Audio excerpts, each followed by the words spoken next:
2024 के उपचुनाव में महज 5,000 से कुछ ज्यादा वोटों से मिली हार, लेकिन अब इमामगंज की जमीन पर रोशन मांझी एक बार फिर दिख रहे हैं एक्टिव। क्या 2025 में वापसी की तैयारी पूरी है? क्या मांझी समाज के मुद्दों को लेकर कोई नई सोच है? और सबसे बड़ा सवाल, क्या इस बार जीत की गारंटी है? इस चुनाव में क्या हुआ? आपकी काफी कड़ी टक्कर रही, लगभग 5,500 वोट से आ रहे हैं। क्या कारण रहा? इस चुनाव में कारण यही रहा कि ये चुनाव जो था से धन बल का चुनाव था। जी का रिकॉर्ड रहा कि जहाँ जहाँ मांझी में लड़ाई हुआ तो वोट अक्सर बढ़ जाता है। यहाँ की समस्याएं क्या है? मांझी समाज का उत्थान कैसे होगा? क्या किया जाए? देखिए, मांझी समुदाय का उत्थान के लिए बहुत समस्या जो जड़ है उस जड़ तक इसको जाना होगा। तो जीताराम मांझी जी कहते हैं कि हम समाज के बहुत बड़ा लीडर हैं। जो कॉमन सिस्टम की बात करते हैं माध्यम से भी आप भी कह रहे हैं, लेकिन हम कहना चाहते हैं कि जीताराम मांझी शराब के बारे में क्या बोलते हैं कि शराब को थोड़ा थोड़ा पीने से कोई हर्ज नहीं है। तो आप कोई भी चीज़ को हम कहते हैं कि थोड़ा थोड़ा अगर गलत आप करते जाइएगा किसी काम में तो थोड़ा थोड़ा करते करते बहुत बड़ा गलत आप कर दीजिएगा। तो मांझी जी खुद कहते हैं समाज में कि थोड़ा थोड़ा पीने से हर्ज नहीं है। तो हमारा समाज जो है से थोड़ा थोड़ा पीते पीते बहुत शराबी बन जाता है। तो वो चाहते हैं कि मेरा ये मांझी समुदाय या भूया मूसर समुदाय है कि शराब पीते रहे और मेरा राजनीतिक धंधा चलते रहे। वो नहीं चाहते हैं कि समाज को तरक्की हो। अगर आप जीत गए तब चुनाव जीतने के बाद जो है सो उनके गांव में एजुकेशन के लिए हम प्रेरित करेंगे। जो गरीब गुरबा रहेगा, जो लाचार रहेगा, पढ़ाई लिखाई में कहीं कमी होगा, फार्म भरने में कमी हो, चाहे किसी चीज़ में हो, तो उसका दुख सुख में हम साथ रहेंगे। आर्थिक दृष्टि से भी हम मदद करेंगे उसको। आरजेडी नेता रोशन मांझी इमामगंज विधानसभा सीट से 2024 के उपचुनाव में एनडीए प्रत्याशी से करीबी मुकाबले में हार गए थे, लेकिन वो हार उन्हें रोक नहीं पाई। अब वो दोबारा जनता के बीच लौटे हैं।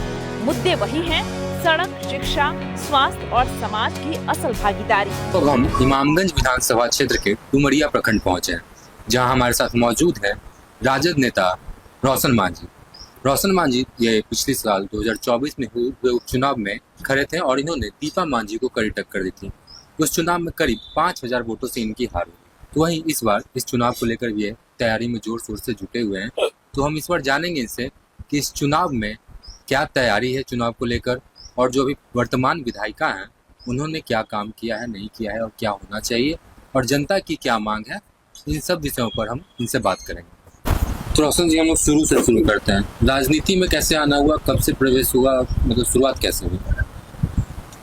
देखिए, राजनीति में सबसे पहले हम सामाजिक संगठन से जुड़े और 1992 से सामाजिक कार्य में हम काम करते थे संगठन में, और संगठन के काम करते करते राजनीति में हम प्रवेश किए और आज तक हम। राजद से जुड़ना कब हुआ आपका? राजद से हम लालू जी के वोट 1995 से दे रहे हैं। आपने कब राजद ज्वाइन किया कार्यकर्ता के तौर पर? कार्यकर्ता के तौर पर हम आरजेडी में ज्वाइन किए 2001 से। तो टिकट आपको पहली बार कब मिला? आपने चुनाव कब लड़ा पहली बार विधानसभा का इमामगंज? टिकट हमको आरजेडी से 2010 में। तो इस चुनाव में क्या परिणाम हुआ? 2010 में हमको लड़ाई हुई थी। उस समय बिहार का स्पीकर थे उदय नारायण चौधरी जी, जनता दल युग से थे, और हमको राष्ट्रीय जनता दल ने टिकट दिया था। और बहुत उस समय तंत्र हमको हराया। 2010 में हम 1211 वोट से तंत्र ने हमको हराया, और हमको उस समय 35 बूथ नक्सली के नाम पर भय दिखाकर बूथ को उठवा लिया 12 बजे दिन, जिसके चलते हमको हार का कारण बना। 2010 हो गया, फिर 15, 20, 24। 15 में हमको टिकट नहीं मिला, 2020 में भी नहीं मिला, 2024 में फिर हमको उपचुनाव में? राष्ट्रीय जनता दल हम्म। 2024 में टिकट हमको दिया। तो इस चुनाव में क्या हुआ? आपकी काफी कड़ी टक्कर रही, लगभग 5,500 वोट से आ रहे हैं, क्या कारण रहा? इस चुनाव में कारण यही रहा कि ये चुनाव जो था से धन बल का चुनाव था। ऐसा भी कहा जाता है कि जीतन राम मांझी मांझी समाज के बहुत बड़े नेता हैं और उनकी बहू चुनाव में खड़ी थी, तो क्या उसका असर नहीं था? न, ऐसी बात नहीं है कि बहुत बड़ा नेता है। कहा जाता है 2015 में भी हम लोग उनको जिताने का हम भूमिका निभाए थे और 2020 में भी और 2024 में खुद हमसे लड़ाई हुआ। तो ऐसा बात नहीं है, अगर ऐसा बात रहता तो मांझी उनको एक तरफा वोट देता, एक तरफा वोट तो नहीं दिया। मांझी जी का रिकॉर्ड रहा कि जहाँ जहाँ मांझी में लड़ाई हुआ तो वोट अक्सर बढ़ जाता है। जैसे 2019 में भी जीतनराम मांझी महागठबंधन से गया लोकसभा से चुनाव लड़े थे, तो उस समय भी 1,58,000 वोट से चुनाव हारे थे महागठबंधन में। तो उस समय में जनता दल युग से या एनडीए से विजय मांझी चुनाव लड़ गए, तो विजय मांझी जीते थे। उस समय 50% विजय मांझी जी को वोट दिया। तो ऐसा बात नहीं है, जब सिंगल रहते हैं, सिंगल अगर हम भी रहेंगे तो टोटल मांझी हमको वोट दे देगा। अगर डबल मांझी हुआ तो बंटवारा हो जाता है। यही मामला रहा। हो गई इतिहास की बात। अब वर्तमान और भविष्य की बात करते हैं। इस साल चुनाव होने जा रहे हैं, सिर्फ अक्टूबर-नवंबर में, तो मुमकिन है हिंदुस्तानी अवाम मोर्चा से तो मांझी परिवार का ही कोई सदस्य खड़ा हो, मुमकिन है दीपा मांझी ही नहीं। इधर महागठबंधन से या कह लें आरजेडी से आप चुनाव में रहेंगे या कोई और से कैंडिडेट खड़ा हो सकता है, क्या लगता है?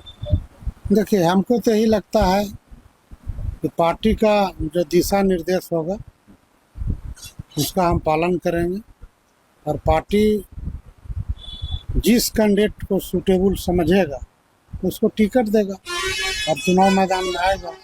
अगर पार्टी हम पर भरोसा करती है तो टिकट हमको देगी और चुनाव मैदान में आएंगे। अगर मान लीजिए पार्टी ने आपको टिकट नहीं दिया तो क्या आप निर्दलीय चुनाव लड़ने की तैयारी कर रहे हैं या किसी और पार्टी से या गठबंधन से? नहीं, पार्टी अगर हमको टिकट नहीं देगा तो पार्टी चाहे जिस भी कार्यकर्ता का टिकट देगा उस कार्यकर्ता को जिताने में मेरा हाथ।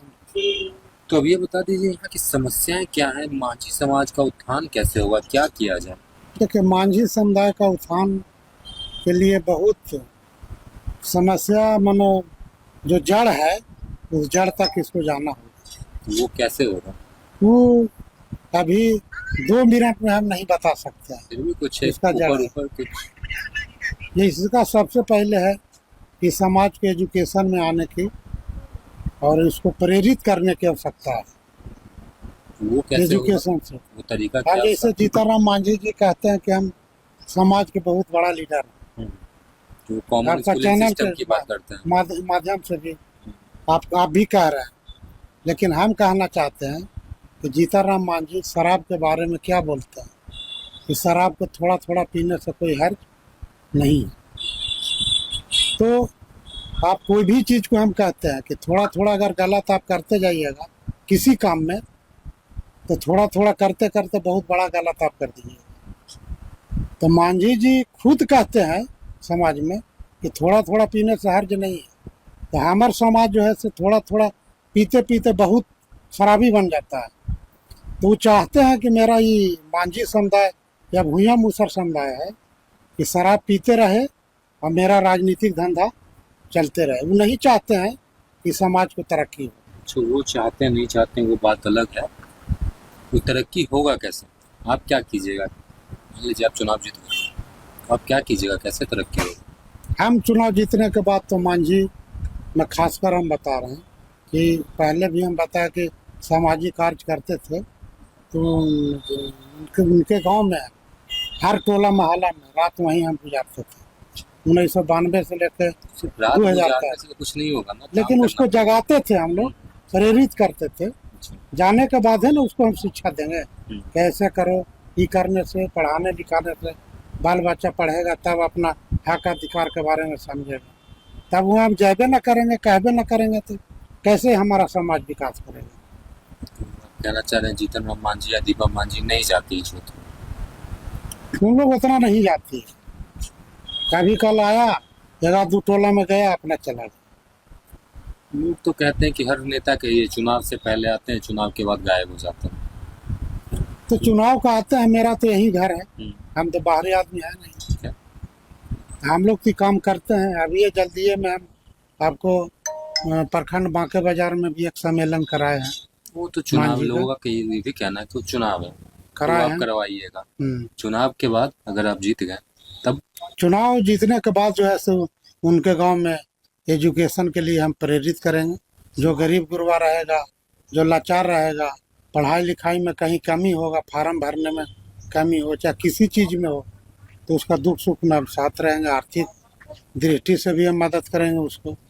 ये तो शिक्षा की बात होगी। और मांझी समाज के लिए और क्या किया जा सकता है, कैसे होगा उत्थान? मांझी समुदाय का है कि सरकार से बहुत अनुसूचित जाति का सरकारी लाभ मिल रहा है, बहुत सा उसका लाभ नहीं मिल पाता है, और उसको हम दिलाने के काम करेंगे, सरकार जिसके की चलते योजनाएं लोगों तक नहीं पहुंच नहीं पा रही। पहुंच पाती है। तो अभी हमने कुछ लोगों से भी बात की थी इधर आसपास में, उन्होंने बताया सरकार की तो योजनाएं आ रही हैं पर वो जमीन पर नहीं उतर पा रही, क्योंकि अधिकारियों का इसमें बहुत रोल है, भ्रष्टाचार है। इसके लिए क्या कीजिएगा, ये कैसे सुधरेगा, इसके लिए कोई उपाय? देखिए, नीतीश जी के शासन में अफसर जो है सो बेलगाम हो गया। ये हम दावे के साथ आपको बताना चाहते हैं कि बिना पैसा के एक कदम आप आगे नहीं बढ़ सकते हैं सरकारी तंत्र में। ये मेरा हम दावे के साथ कह रहे हैं। जो गरीब के पास पैसा रहेगा नहीं रहेगा, उसका काम नहीं होगा। जिसके पास पैसा रहेगा उसके काम होता है। ये तो हम कह रहे हैं। लेकिन मांझी समुदाय के जिस लोग हैं, समाज के समाज के अंतिम पंक्ति में पिछड़ा हुआ समाज, तो इसके पास तो पैसा नहीं है, न कि पैसा के बल पर कोई काम करा सकता है। पैसा का अभाव में पिछड़ जाता है। तो इस बार चुनाव में ज़्यादा क्या लगभग सभी पार्टियों का फोकस युवाओं और महिलाओं पर। इस पे आप क्या कहना चाहिएगा, इनके लिए क्या होना चाहिए, क्या करना चाहिए, आप क्या कीजिएगा? देखिए, युवाओं की बात है, सबसे पहले तो आपके इसको पास उनके लिए कुछ प्लान हो? प्लान आप करवाना चाहें? जैसे आप युवाओं के लिए रोजगार की बात है, वो कैसे तो होगा? रोजगार की बात है तो वो तो मान लीजिए एक क्षेत्र का विधायक है, उसके तो उतना औकात नहीं है। लेकिन जब सरकार में आती है, जैसे मेरा सरकार महागठबंधन के बनेगा, हम विधायक रहेंगे, तो हम विधानसभा में अपनी बात को रखेंगे कि युवाओं का रोजगार दिया जाए, जिसके महिलाओं के चलते लिए? महिलाओं को भी रोजगार दिया जाए। कैसे, कहाँ, किस क्षेत्र में? हर क्षेत्र में दिया जाए। इमामगंज विधानसभा एक पिछड़ा हुआ एरिया है, ये नक्सल प्रभावित एरिया रहा है। यहाँ तो आप पिछड़ा हुआ एरिया, अभी तो आप पटना से आए होंगे तो आपको आने में महसूस नहीं हुआ होगा। लेकिन यही हम आपको बताते हैं कि यही अगर 15 साल पहले आते तो गया से आने में आपको 4, 5, 6, 7 घंटा लगता सिमरिया में। इसका कहने का मतलब कि नीतीश कुमार ने काम किया है, तब तो तो आसान आना। आसान काम तो कुछ हुआ है, ये बात थोड़ा कहा जा रहा है। लेकिन अफसर जो है से बेलगाम है। और रोजगार है, रोजगार की बात रहा, तो रोजगार के मामला में ये तो तेजस्वी जी सिद्ध कर दी कि हम उनके साथ आए तो रोजगार मिला। और अब वो तेजस्वी जी नहीं है, अब चेंजिंग आ गया है। तेजस्वी जी कुछ करना चाहते हैं। पहले करना नहीं चाहते थे। पहले ही कुछ नहीं ना थे, अच्छा। पहले तो थे नहीं, अभी है। कोई जरूरी नहीं, जैसे हम लोग 2 भाई हैं, एक भाई कोई जरूरी नहीं है कि वो काम करना चाहते हैं, एक भाई चाहता है कि हम काम करें। तो इनका काम करने का बिहार में लालसा है कि हम काम करेंगे, तभी जो है से हमको जनता वोट देगी और जनता का विकास होगा।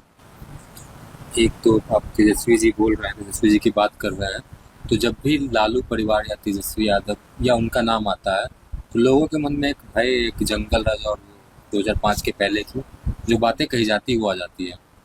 इस पर क्या कहेंगे आप, वो क्या है?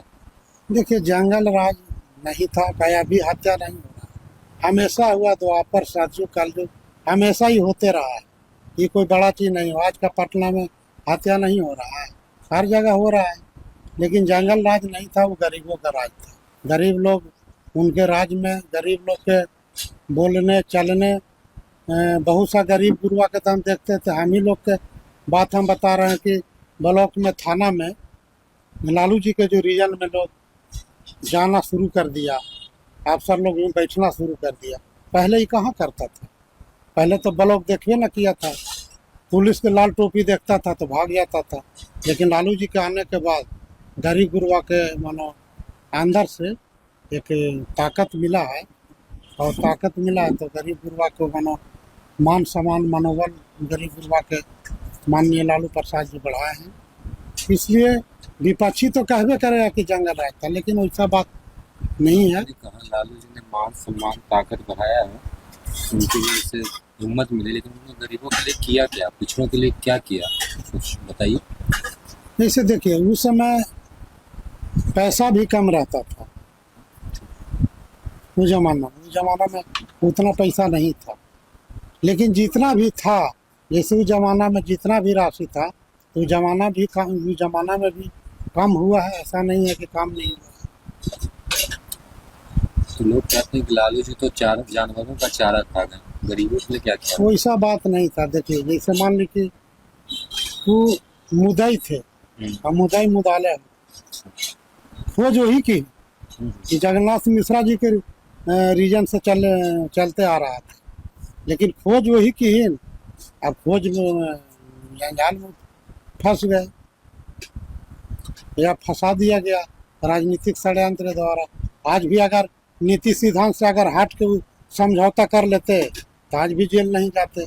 जैसे आज नीतीश जी, इनका कोई नीति सिद्धांत नहीं है। ये सब बहुत पुरानी बात है। इस बार क्या है चुनावी मुद्दा? इस बार है, अगर टिकट मिलेगा तो किस मुद्दे पे चुनाव लड़ेंगे? मान लीजिए आपको टिकट मिल गया, क्या होगा प्रमुख मुद्दा? सड़क, रोजगार, शिक्षा, स्वास्थ्य, प्रमुख मुद्दा क्या होगा? प्रमुख मुद्दा तो मेरा होगा यातायात होगा प्रमुख मुद्दा। यातायात जैसे हम लोग इमामगंज विधानसभा बिहार का लास्ट और झारखंड के बाद दोनों बॉर्डर पर हम लोग बसते हैं, तो यहाँ अभी भी हम लोग को हरिहरगंज से आने में रूट नहीं है, सड़क नहीं है मतलब जैसा चाहिए नहीं है, हल्का फुल्का वाला काम चलाऊँ कहिए। तो सबसे पहले तो हम जोड़ने के काम करेंगे। जैसे इधर आपको चतरा पड़ेगा, इधर आपको पलामू पड़ गया, इधर आपको औरंगाबाद पड़ेगा। तो ये अभी मानो जो रूट से जुड़ना चाहिए जैसा वैसा नहीं है। तो जीतने के बाद तो पहला रहेगा कि हम हर क्षेत्र हर कोना में हम यातायात से हमें जोड़ दें, ताकि ट्रेन का तो मांग उठा है और चल भी रहा है। पहले तो लालू जी इस ट्रेन के बारे में बोले थे कि गया से डुमरिया होते सरघाटी होते डाल्टनगंज जाएगी, ये लालू जी घोषणा किए थे। आज उस पर काम चल भी रहा है। जी तो बहुत पहले थे रेल मंत्री, तो उसी समय का घोषणा किया हुआ, वही उसी आधार पर काम हो रहा है। क्या रोशन मांझी बदल पाएंगे इमामगंज की सियासी तस्वीर? खैर, ये तो इस साल होने वाला चुनाव ही बताएगा।